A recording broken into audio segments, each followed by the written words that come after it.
make yourself sound like a business person and be as comfortable as a business person as possible is going to be important for you as you go through the interviews.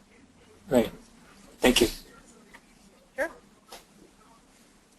Okay, we have more questions that came in through the panel, and I want to remind the audience that they can raise their hand to ask the question live by clicking the raise your hand button next to the red mute button. So here's another question from Christopher. I am a postdoc who is ready to transition to consulting. I've noticed that many firms have already had campus-wide recruitment events and interviews from September through November. Do I need to wait until next fall to apply for a consulting position?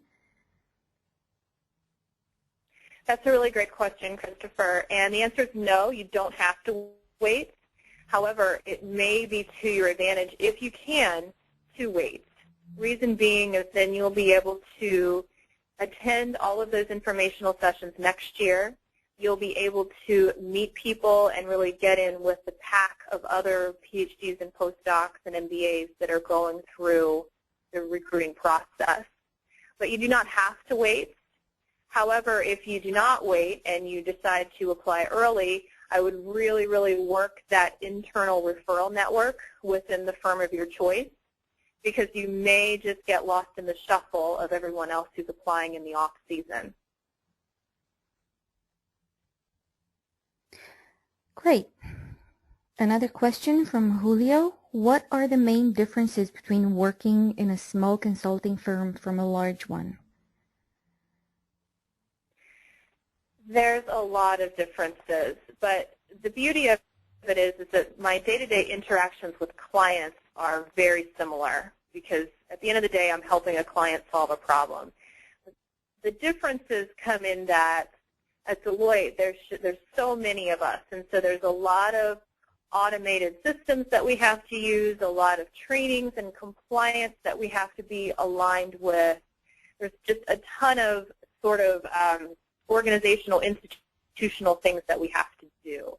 But the beauty of it is that since Deloitte is so big, I have so many options for projects and for people to work with. I feel like the options are almost overwhelming of the things that I can work on and the expertise that's out there to work with. Working at a smaller firm such as Campbell Alliance, the good things are is that you get to know everyone on a very personal basis. We only had 250 consultants within the firm, and I could say with confidence that half of those consultants were people that I had worked with and felt comfortable enough to just pick up the phone and ask a question to. However, your project choices tend to be a little bit more limited, just because a smaller firm can't build the expertise and have the breadth of knowledge that a larger firm can have.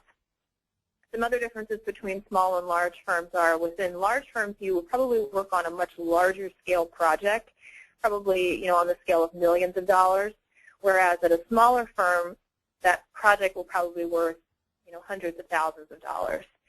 So the overall level of impact that you can have within an organization can be a lot greater if you work with a larger consulting firm and you're really helping them take on a very large business challenge or opportunity. That being said, your experience is probably just as equally valuable at a smaller firm, because you're still going to learn a lot about the industry and a lot about how to help your clients solve problems. So it really just comes down to what you're looking for personally. If you're okay and comfortable with working in a very large organization where you're a small fish in a very large pond, or working for a smaller firm where you will start out as a small fish in a small pond, but you may have the opportunity to move up. Great. Thanks, Jenny. We are going to take another live question from Dennis. Hi, Dennis. Go ahead. Me? Yep. Hi. Go ahead with your question. Oh, hi.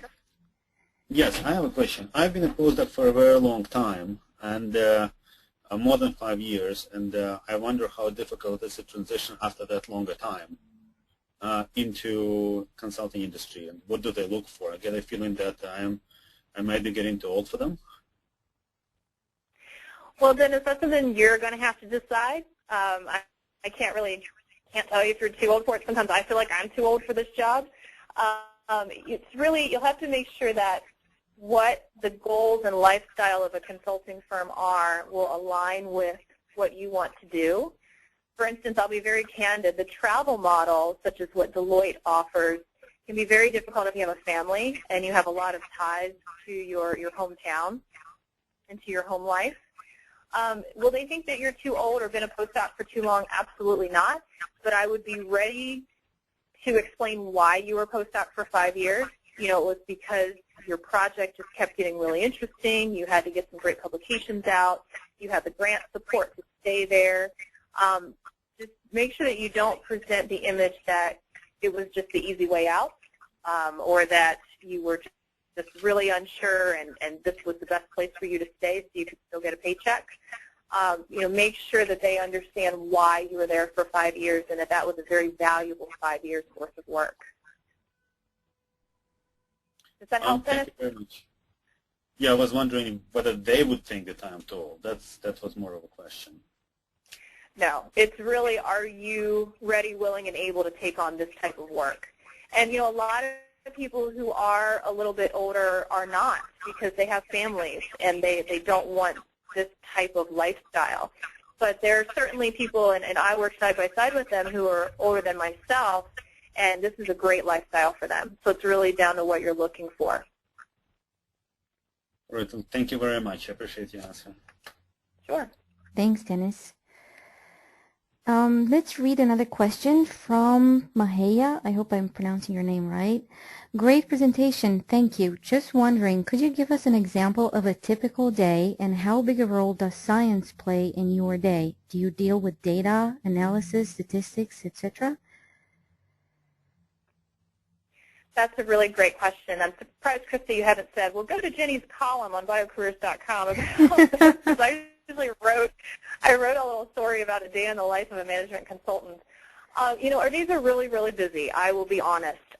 Usually start, you know, between 7 and 8 in the morning with calls and client meetings, and go all the way up until, you know, 6 or 7 o'clock at night. I would expect a good 12 hours of email communications and a combination of phone meetings and live meetings with clients and with my own teammates.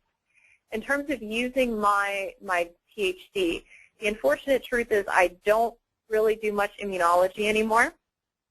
You know, every now and then I'll be asked to educate clients on something. I remember giving a presentation about a year ago on monoclonal antibodies and how they work. It was really just for the marketing department of a large biotech company. They just wanted to, you know, help broaden their knowledge of how monoclonal antibodies work.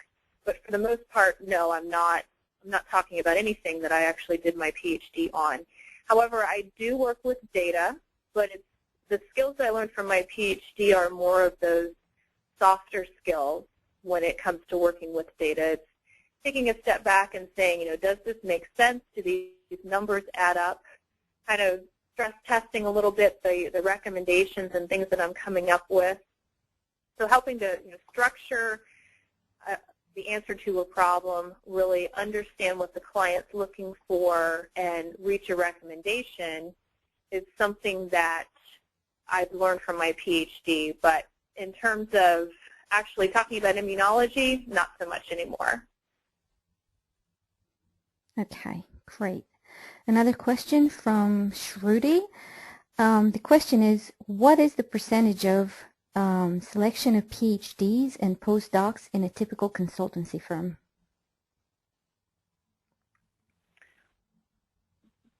I'm assuming that means what percentage of PhDs and postdocs make up the total consulting firm workforce. You know, it really just depends on the firm. At Deloitte, there's not very many of us. I would say less than 10%.